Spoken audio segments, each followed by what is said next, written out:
Trump. Ja. Wel een beetje flapdrol. Wie is dat? Ja, hij doet in principe alles wel wat ik vind dat nodig is. Nou, als ik gedacht goed daar steek ik net achter. Trump? Ja. Oh nee, daar kijk ik niet naar. Nee? Nee, ik kijk niet naar het nieuws. Ja, de grootste fascist die tot nu toe rondloopt, ja. Nee, ik wil maar niks van de wereld weten. Ja, gewoon alles met oorlogen stoppen en alles.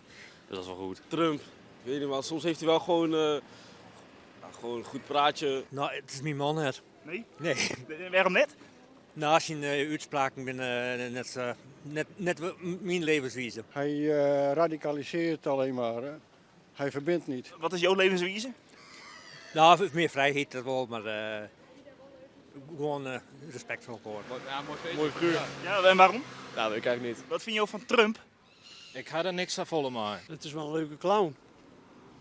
Toch? Ik bemoei me niet zoveel met Amerika. Maakt me niet zoveel uit wat er allemaal gebeurt. Beetje oranje, ja.